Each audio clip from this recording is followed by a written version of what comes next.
Martha Hale was folding towels on the couch when her son entered the living room like he owned it. His footsteps were heavy, deliberate, the way they were when he believed he held power. Daniel did not sit. He stood, towering, while his wife Lauren followed behind him, arms crossed, lips curved in that tight smile she wore when she felt superior. For a brief moment, Martha thought they looked like strangers, people who knew the house well but had forgotten the woman inside it. The towels rested neatly on her lap, silent witnesses to what came next. Daniel cleared his throat and said calmly, "Mom, listen carefully. Lauren has a debt. $500,000. The number landed without warning. Heavy but strangely dull. He continued, "You will help us clear it, or you will need to move out. Stop making this harder than it has to be."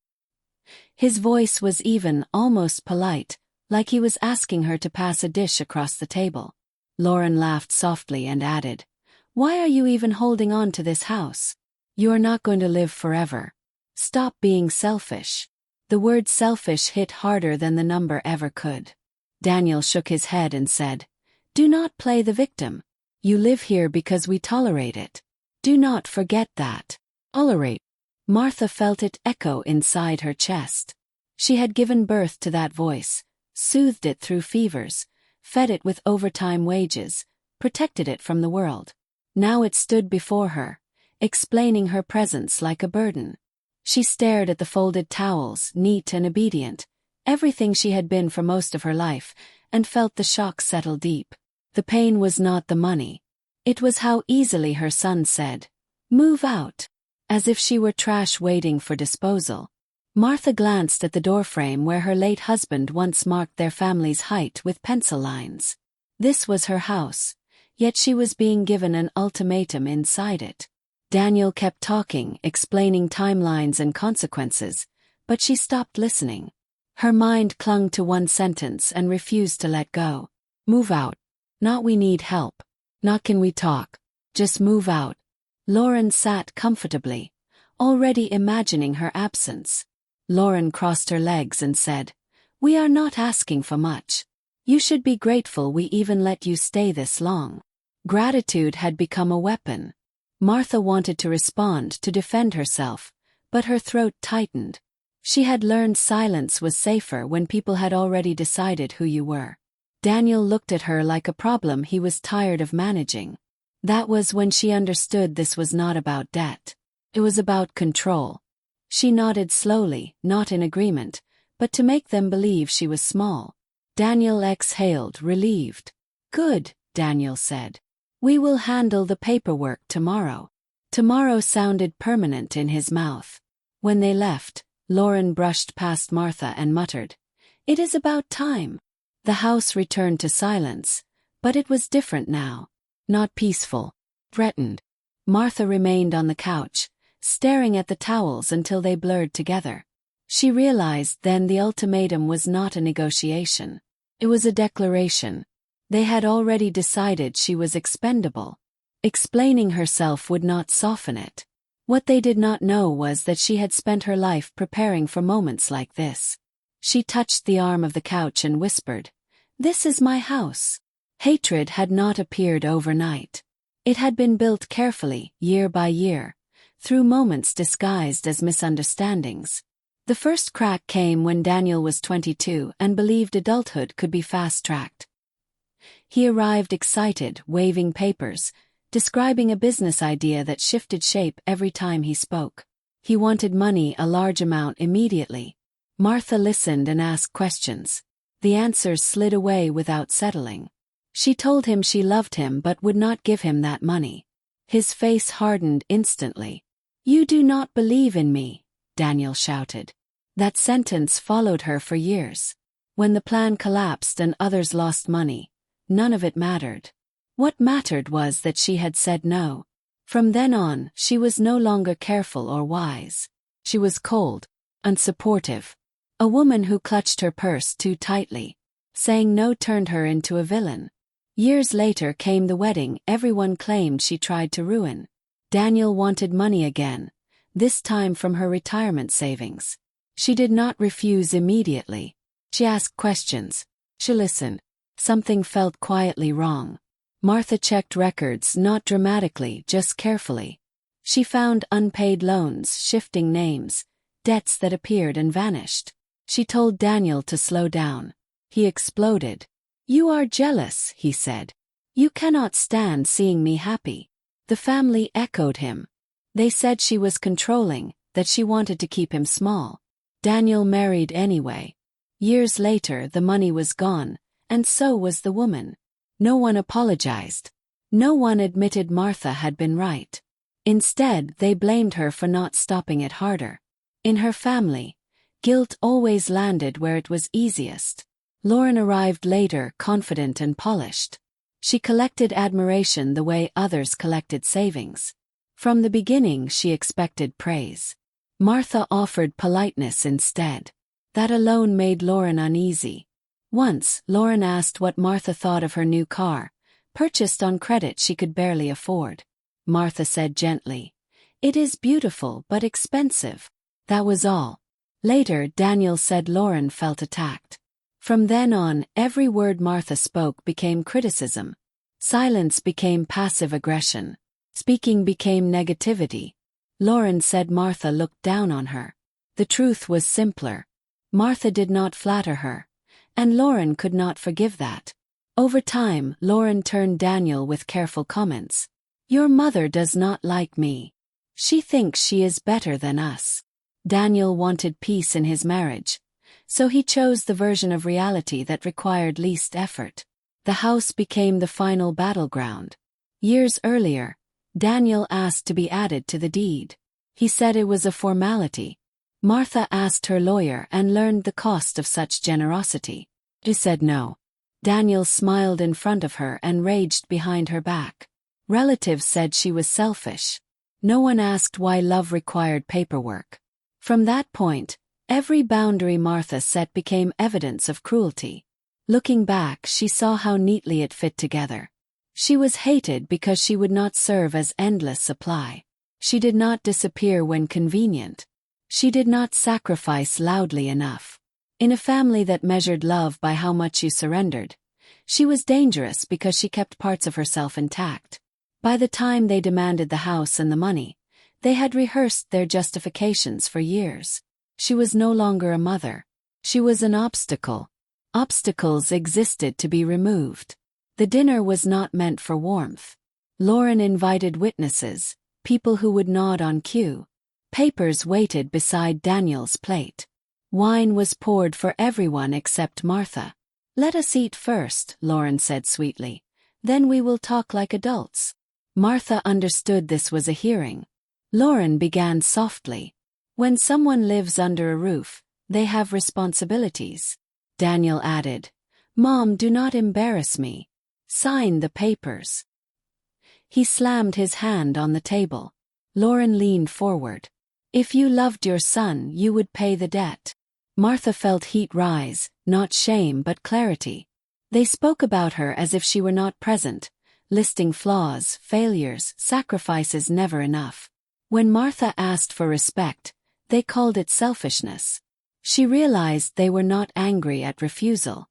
They were angry it exposed dependence. A strange calm settled in her chest. Lauren slid the papers toward her. "Just sign," she said. Daniel added, "Do not make me choose." The room felt small with certainty. Someone said elders should step aside. Martha saw it then. She was no longer family. She was an asset that had overstayed usefulness. Her heart did not break. It hardened. She nodded once. Daniel smiled in relief. Lauren celebrated too early. The next morning, Daniel returned with documents. "Let us get this done," he said. The language was gentle, dangerous. Authorization. Convenience. Temporary authority. Daniel tapped the paper. "Just a formality." Lauren said, "If you do not sign, we will change the locks." The truth sharpened. This was not help. This was erasure. They wanted ownership. Complete control. Martha traced the empty signature line and felt calm. They believed age meant weakness. Daniel sighed impatiently. "Just sign." Lauren added, Behave and you can stay. Behavior told her everything. Martha remembered her husband's voice. If anyone ever asks for the house, do not argue. She pushed the paper back gently. I need one night, she said. Daniel scoffed. For what? Lauren called her old. Old meant pliable. Martha repeated.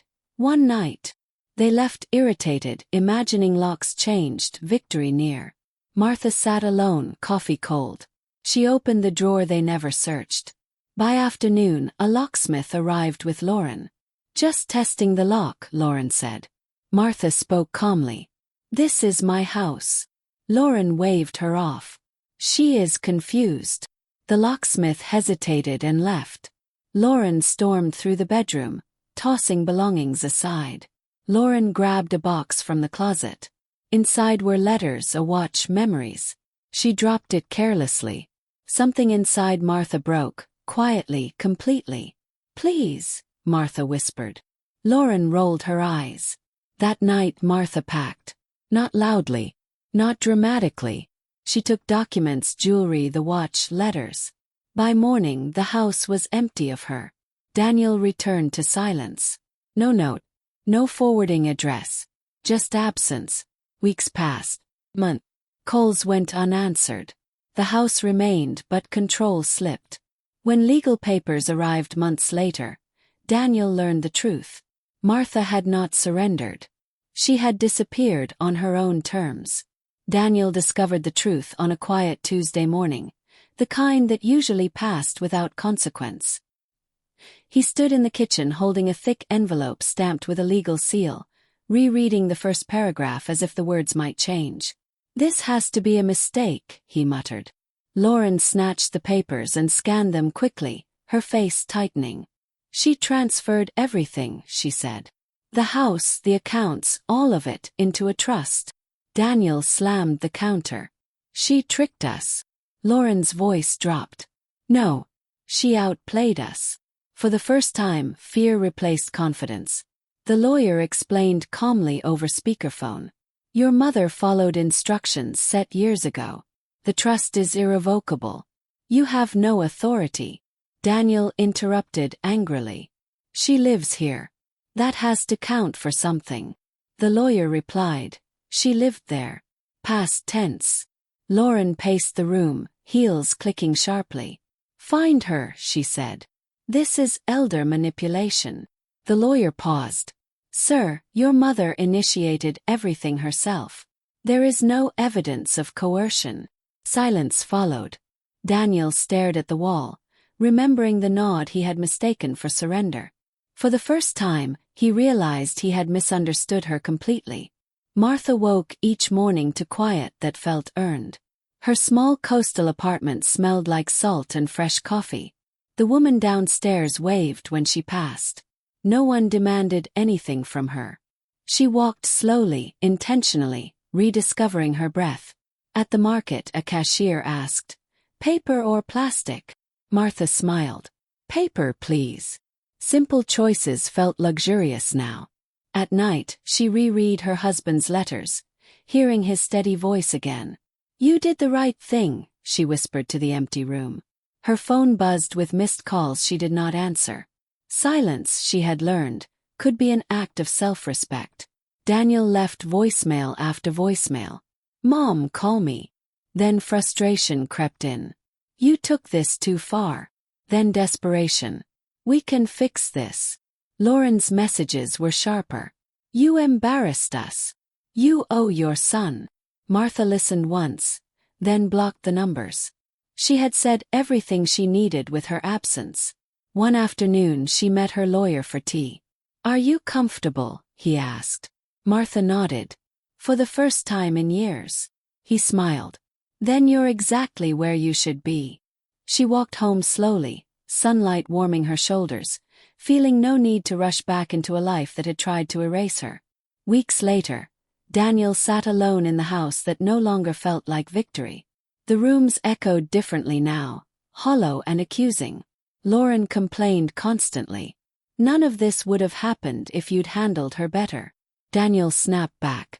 "You're the one who pushed." Their arguments filled the space Martha once occupied. Bills piled up. Without access to her assets, the debt loomed heavier. One night, Daniel stared at the doorframe markings from childhood and felt something close to regret. "She really left," he said quietly. Lauren scoffed. "She'll come back." But her voice lacked conviction. Some exits, Daniel was learning, were permanent. Martha joined a small writing group at the library. When it was her turn, she read a piece about a woman who disappeared to save herself. A stranger asked, "Is it fiction?" Martha smiled gently.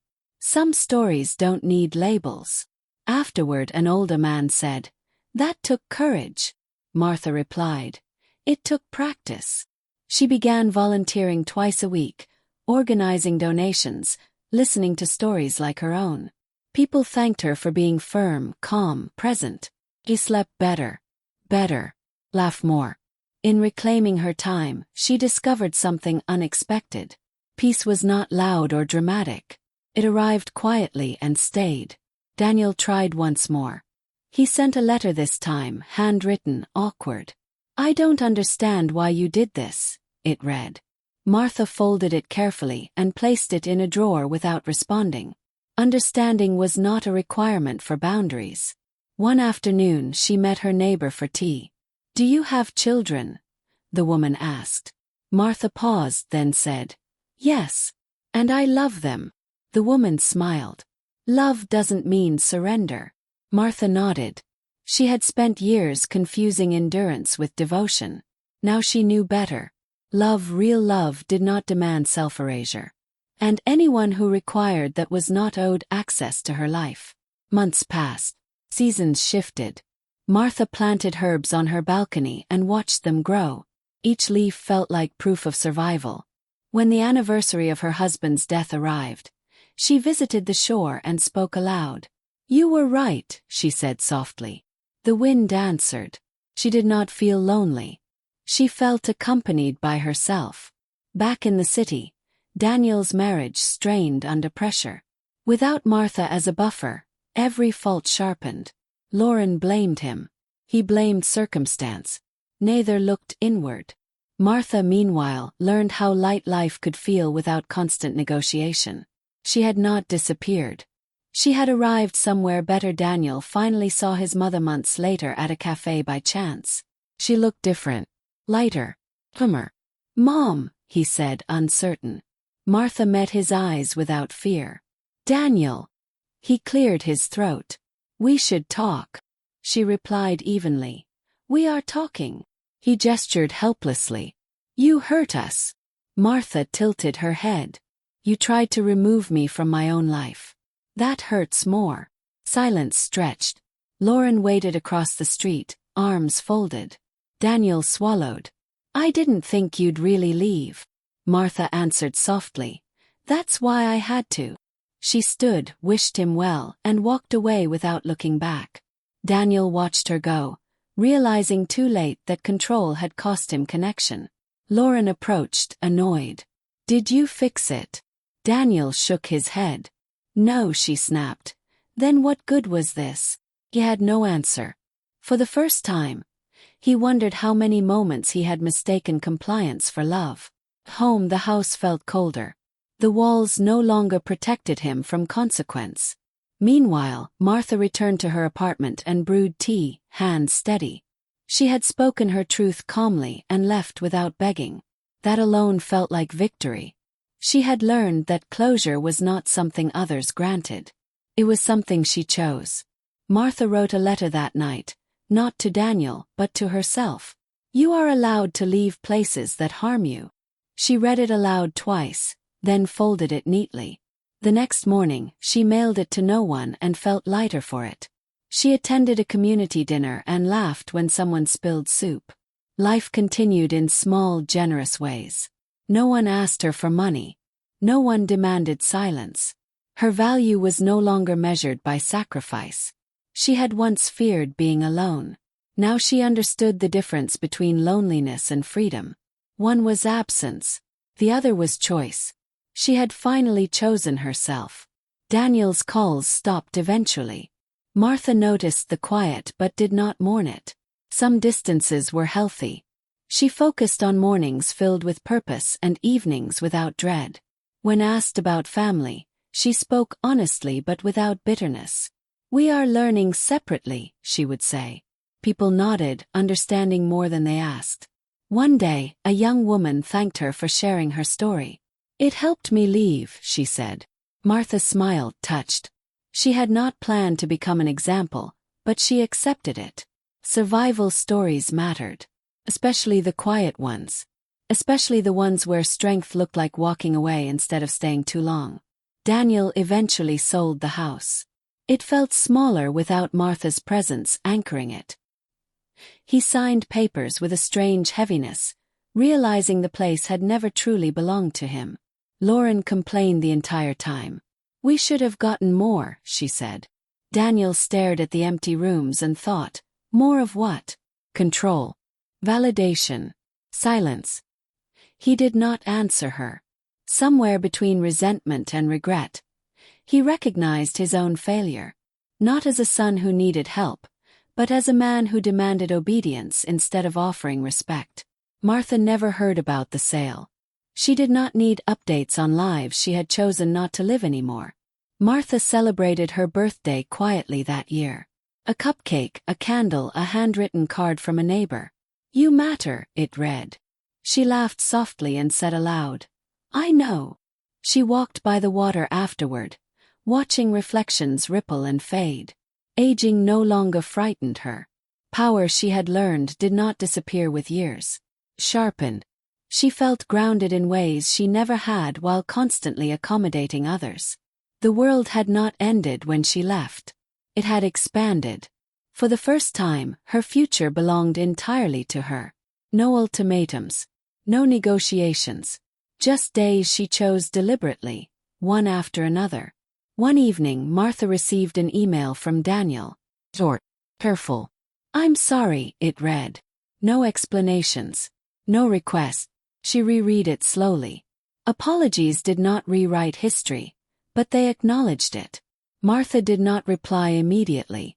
She sat with the words, weighing them against memory. The next morning she typed back, "I hope you learn what love costs and what it should never require." She pressed send without trembling. That was enough. Forgiveness, she understood, was not reconciliation. It was release. She released herself first, and that mattered more than anything else. Lauren left Daniel months later. The debt remained unresolved. Daniel faced it alone for the first time. He thought of his mother often then, wondered how easily he had dismissed her strength. Pride had blinded him. Meanwhile, Martha continued building a life that did not revolve around anyone else's needs. She hosted small dinners. She learned to paint. She slept deeply. Her life no longer felt like something being slowly taken from her. Felt owned. When asked if she regretted disappearing, she answered honestly, "No. I regret staying silent for so long." Saying it out loud felt like another door closing behind her, gently but firmly. Years later, Martha stood before a mirror adjusting a scarf, smiling at the woman reflected back. That woman looked steady, composed, unafraid. She remembered the towels on the couch and the voice that had told her to move out. She remembered nodding, planning, leaving. Power had never announced itself loudly. It had waited patiently until she was ready to use it. She whispered, "Thank you," to the woman she had become. Some people disappear because they are erased. Others disappear because they refuse to be. Martha had chosen the second. And in doing so, she had found herself again, fully intact and unmovable. Daniel saw his mother once more at a distance years later. She was laughing with friends, sunlight in her hair. He did not approach. He understood finally that reconciliation was not always reunion. Some lessons arrived too late for repair but not too late for humility. He walked away quietly. Martha never noticed him. She did not need to. Her life no longer revolved around recognition from those who had undervalued her. She had built something stronger than approval. She had built peace. And peace, she knew now, was worth more than any house, any inheritance, or any apology that arrived after the damage was done.